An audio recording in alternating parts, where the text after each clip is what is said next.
Olá!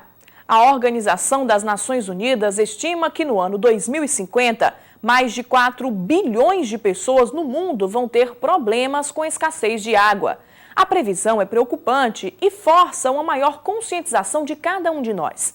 O alerta da ONU se baseia no consumo desenfreado e sem limites, no desperdício e no alto índice de poluição dos mananciais, provocado principalmente pela falta de saneamento básico em muitas cidades.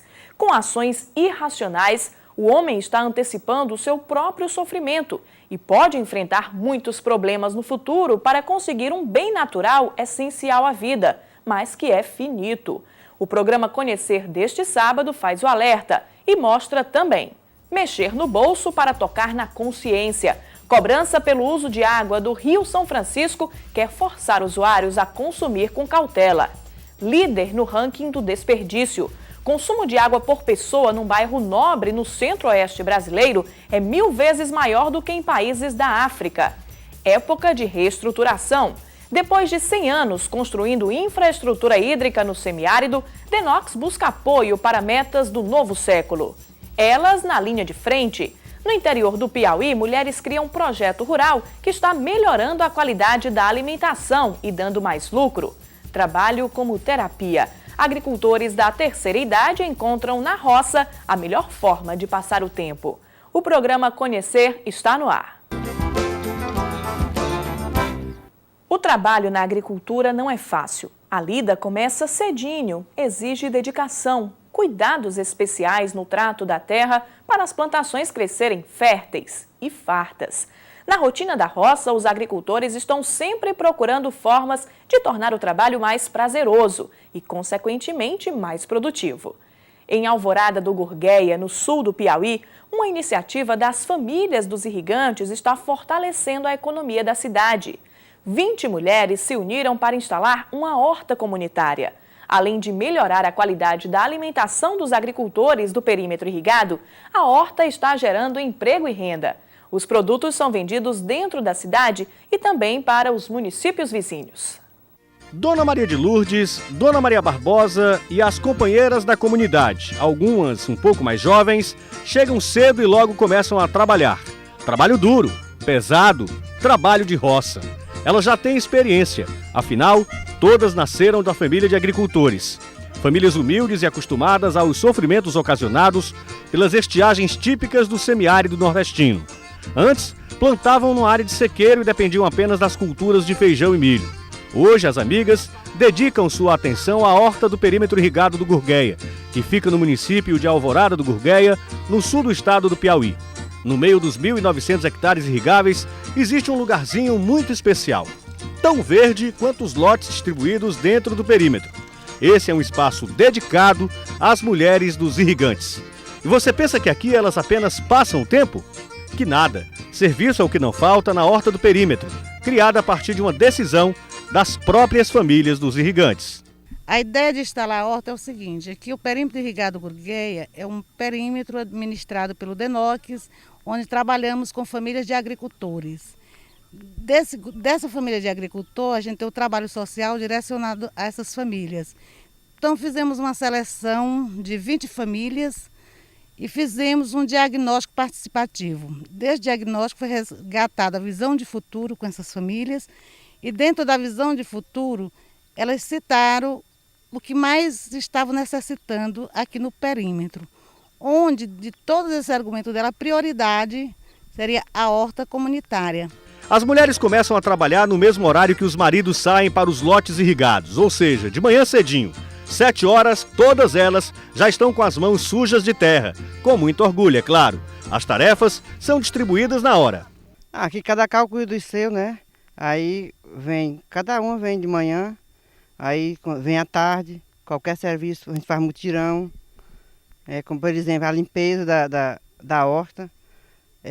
Agora mesmo a gente vai fazer mutirão para limpar, agora chegou o inverno, e aí o mato toma de conta, né, se não fizer. Na horta há uma grande variedade de legumes e verduras. Vamos lá, tem coentro, cebolinha, alface, beterraba, cenoura, pimentão, pimenta, quiabo, açafrão.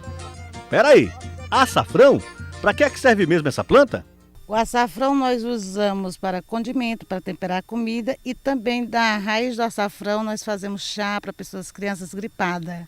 Tudo o que é produzido aqui do perímetro irrigado do Gurgueia é vendido aqui mesmo, na cidade e nas comunidades vizinhas. Existem pelo menos 3 vantagens. A horta funciona e produz praticamente o ano inteiro. As hortaliças saem sempre fresquinhas e toda a adubação é feita com produtos orgânicos. A horta também cumpre um papel fundamental na geração de renda para as famílias dos irrigantes.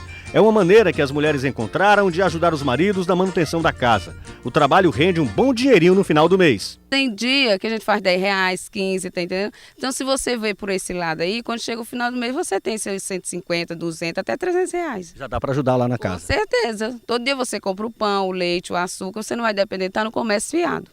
E dentro da comunidade, a horta do perímetro irrigado do Gurgueia também serve como uma boa terapia para as mulheres da chamada melhor idade. É exatamente isso que acontece com Dona Maria de Lourdes, de 64 anos, quando todos os dias ela começa o trabalho de plantio e colheita de hortaliças. Dona Maria de Lourdes se sente muito melhor. É que é um meio até de uma fisioterapia para mim. É um meio de um exercício físico. Eu me sinto melhor aqui do que em casa. Se sente viva? É, com certeza. Bom trabalhar aqui? É bom. É um divertimento, tanto para mim, tanto junto com minhas colegas aqui. É uma maravilha. As amigas da mesma idade acompanham o ritmo e confessam que ainda dá tempo para umas brincadeirinhas. É melhor a gente estar aqui trabalhando, que a gente fica mais despreocupado, né? A mente da gente fica só aqui, não está preocupado com muitas coisas, né? É, só pensando, né? E a gente em casa, a gente faz uma coisa, faz outra e fica só naquela luta com o filho, né? E aqui a gente está na luta só da verdura. E ainda ajuda na renda da casa. Ajuda. É uma ajuda, graças a Deus.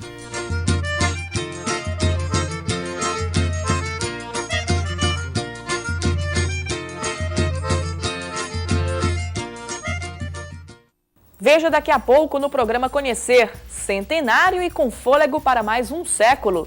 Novo marco regulatório vai ampliar atribuições do DENOX, que quer usar a experiência de 100 anos em projetos ainda mais desafiadores.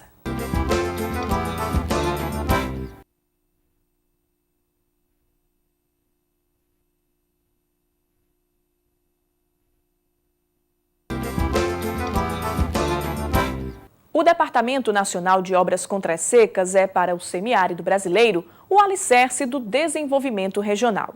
O DENOX carrega uma bagagem inesgotável de conhecimento. São teorias e práticas que podem ser constatadas na história do órgão e nas ações que transformaram e continuam transformando a vida de milhões de brasileiros. E neste momento em que o órgão comemora 100 anos de existência, surgem novas etapas a serem alcançadas. O DENOX do século XXI quer ver sua atuação refletida em melhoria de vida, não só no Nordeste, e busca reestruturação. Em 100 anos de existência, o DENOX construiu um patrimônio hídrico. Foram mais de 300 grandes açudes, com 27 bilhões de metros cúbicos de água em capacidade, 38 perímetros irrigados em 120 mil hectares de área, 21 mil poços, 11 estações de piscicultura e milhares de quilômetros de adutoras. As ações iniciadas em 1909, quando o então IOCS nasceu, fazem do semiárido brasileiro o mais habitado do mundo. Permitindo que com essa água acumulada, mesmo nos períodos de seca, as populações passem a permanecer, as populações permanecem no seu habitat natural. O DENOX Centenário busca se fortalecer, ampliar a atuação. Para isso, se articula com a bancada nordestina e com o governo federal. O órgão enviou ao Ministério da Integração, em agosto deste ano, a minuta do projeto de lei que propõe novo marco regulatório de atribuições, para usar a experiência adquirida em 100 anos em questões atuais e preocupantes ligadas ao clima e às consequências no dia a dia da população. O DENOX quer participar da Política Nacional de Desenvolvimento Regional, do Plano de Desenvolvimento Sustentável do Semiárido e do PAN Brasil, o Plano de Ação Nacional de Combate à Desertificação e Mitigação dos Efeitos da Seca. A proposta é ampliar a participação em programas, projetos e ações no cenário nacional, seja como executor, colaborador ou parceiro, E essa parceria já pode ser constatada nas duas maiores linhas de ação do governo Lula: o projeto de interligação do Rio São Francisco às bacias do Nordeste Setentrional e o programa de aceleração do crescimento. O processo de reestruturação do DENOX, ele já iniciou praticamente no final de 2007, quando o presidente Lula decidiu de que as ações de infraestrutura hídrica dos estados do Nordeste seriam feitas através do DENOX, principalmente na construção das grandes barragens, dos perímetros irrigados, das adutoras. E inicialmente nós tínhamos 12 projetos do PAC, e hoje estamos com 14, e os investimentos até 2010 eles chegam à casa de 2 bilhões de reais. No Congresso Nacional tramita outro importante dispositivo para fortalecer a reestruturação do DENOX.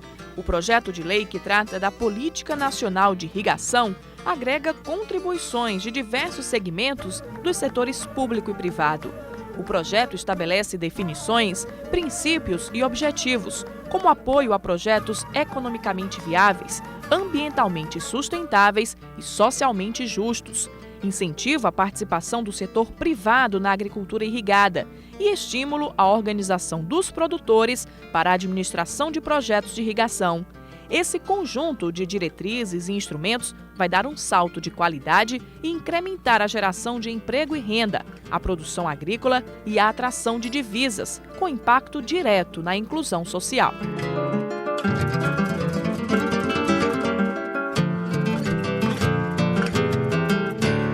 O DENOX também busca fortalecer a assistência técnica e a extensão rural nos perímetros irrigados. O acesso à informação é uma das bases do desenvolvimento do campo. Sem orientação, os produtores familiares têm dificuldade para acompanhar a evolução rural. Boa parte dos irrigantes trabalha a terra com o conhecimento herdado dos pais e avós. Conhecimento importante, mas que precisa ser somado a outros, que potencializam a produção, os lucros e a sustentabilidade. Logo nos primórdios do DENOX, os perímetros irrigados eram feitos com base em inundação. Se construía o reservatório numa cota elevada, de forma que a água chegava aos perímetros por gravidade, já que não dispunha de energia elétrica. Então essa água, pelo processo de inundação, ela haveria assim, um abuso um exagero, eu diria, na utilização dessa água. Isso gera hoje alguns problemas, tipo a salinização do solo e, consequentemente, o desperdício da água, né? Que hoje a água é um bem escasso, não só no Nordeste, mas no mundo todo, né? Outro pilar da reestruturação é a instituição da Política Nacional de Segurança de Barragens e do Sistema Nacional de Informações sobre Segurança de Barragens. A matéria tramita no Congresso Nacional e aguarda a aprovação dos senadores.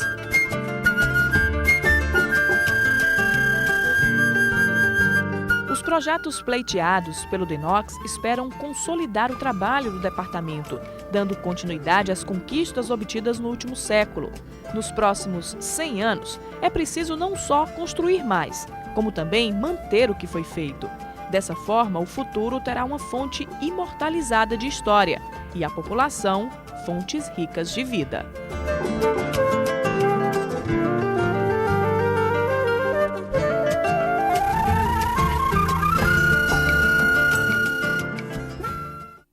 Veja daqui a pouco no programa Conhecer. Governo federal vai cobrar pelo uso da água numa das bacias mais importantes do país.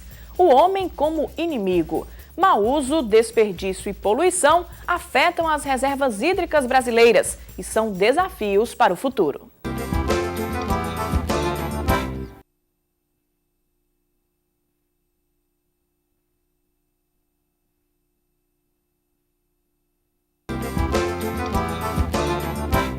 A água é um bem que está cada vez mais em risco no mundo. As agressões ambientais, a poluição a mananciais, as redes de distribuição mal conservadas.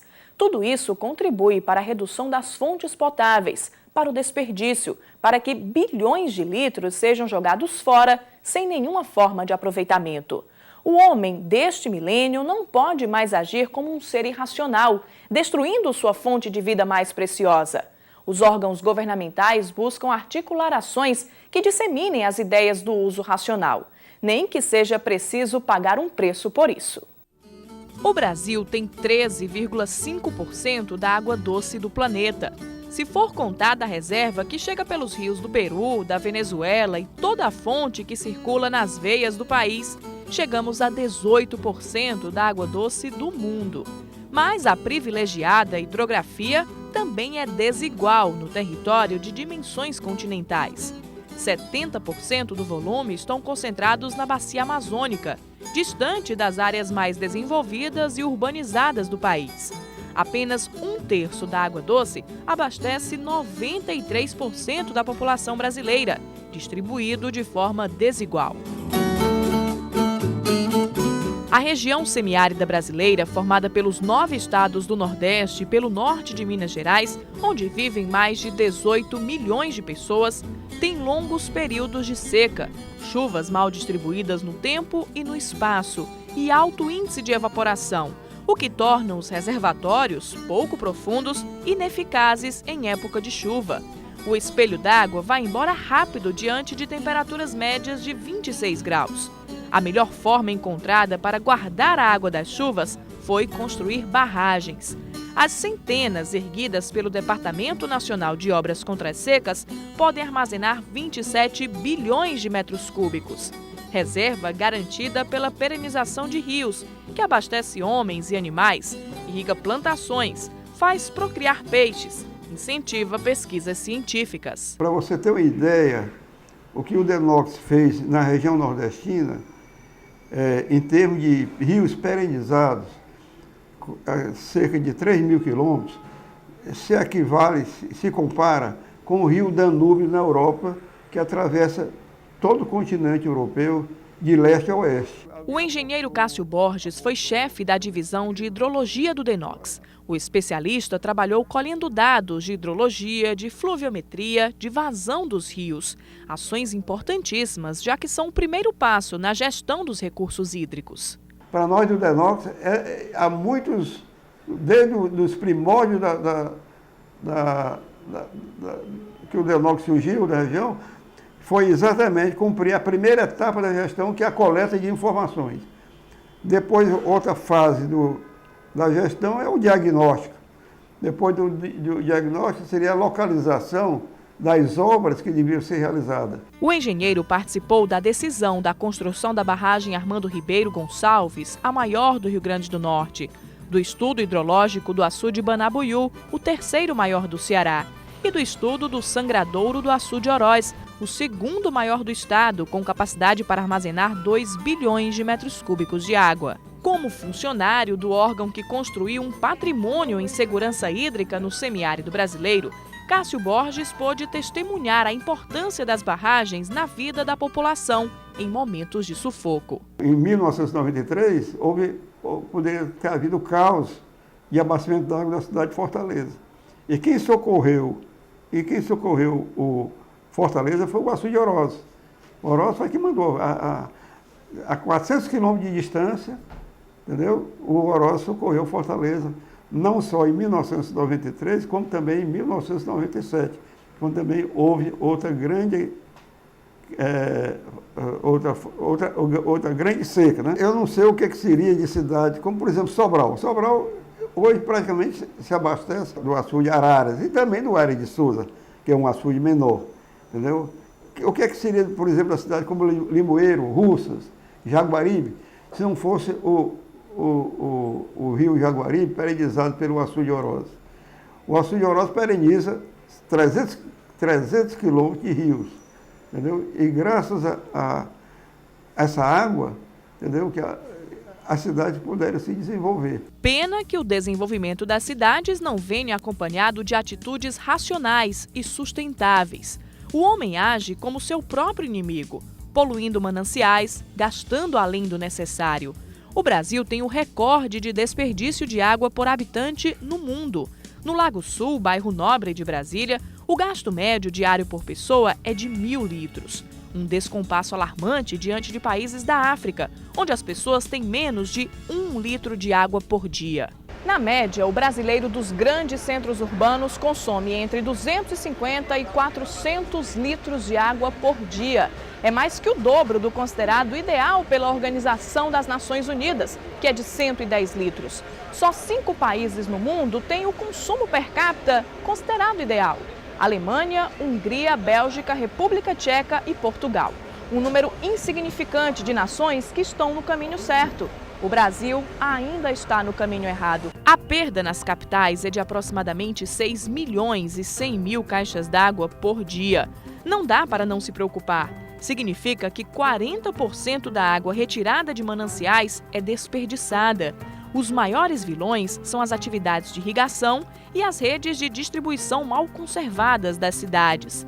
Só 60% do que é captado pelas companhias chegam às residências. De acordo com a Agência Nacional de Águas, o máximo aceitável de desperdício seria 20%. A ANA diz que é difícil incutir na cabeça da população o comportamento correto, mas que tem agido em conjunto com os órgãos de gestão dos recursos hídricos nos estados. Nós temos trabalhado com medidas de fortalecimento institucional dos órgãos estaduais, porque a Agência Nacional de Água não tem, vamos dizer, filiais ou representações nos estados. Ela tem uma única sede, que é aqui em Brasília, onde está toda a direção e todos os técnicos e todas as superintendências. Os braços executivos, porque a lei também assim diz, ela deve ser descentralizada. Então, os parceiros nossos são as secretarias de Estado em todo o país e órgãos usuários. A gente está fortalecendo a estrutura, porque o nosso papel é descentralizar a gestão e implantar o Sistema Nacional de Gerenciamento de Recursos Hídricos. Países que estão conseguindo evitar o desperdício aliam tecnologia e informação, educação ambiental e reeducação da população. Tudo começa nas atividades corriqueiras, como banhos mais curtos. O chuveiro responde por 46% do consumo de água numa casa. Outros 14% vão embora nas torneiras. Mais do que essencial, a água é também um recurso de valor econômico ilimitado. Baseada nesse princípio e amparada na Lei das Águas, que institui a Política Nacional de Recursos Hídricos, a ANA vai cobrar pelo uso da água na Bacia do São Francisco a partir de 2010. A decisão foi tomada no início de novembro pelo Comitê da Bacia Hidrográfica do Rio, que tem representantes do poder público, da sociedade civil e de setores usuários. Estão incluídos os usuários que captem a partir de 4 litros por segundo, como empresas de saneamento, indústrias, fazendas e o projeto de integração do Rio São Francisco às bacias do Nordeste Setentrional. O instrumento da cobrança é a ANA, mas a utilização dos recursos é imediatamente transferida ao comitê, que usa integralmente na bacia. Esse é o grande quadro. E a cobrança é pelo mau uso dos recursos hídricos, ou seja, quem gasta mais, quem esbanja, vai pagar mais pela água. Né? E são valores, eu não digo insignificantes, mas concretamente são insignificantes. Quando o volume de contribuintes, de usuários, é grande, então dá um valor significativo que complementa investimentos públicos na bacia. Quem captar mais de 4 litros por segundo vai pagar 1 centavo para cada 1.000 litros. Já o metro cúbico de água consumida vai custar 2 centavos. O maior valor será o do quilo de carga orgânica lançada no São Francisco, 7 centavos. A cobrança é para forçar a redução da poluição do rio. É o grande instrumento de, primeiro, organização social, fortalecimento do comitê, fortalecimento da estrutura gerencial da bacia, com poder de fogo muito maior, que eles vão ter recurso em caixa, como também de conscientização dos usuários para um uso mais eficiente. Mexer no bolso para provocar a mente. Cobrar dos cidadãos para evitar que eles destruam seu maior patrimônio natural. Quando os homens se derem conta de que a água pode ter fim, talvez iniciem uma nova forma de pensar e de agir, pelo bem dos filhos dos netos das futuras gerações.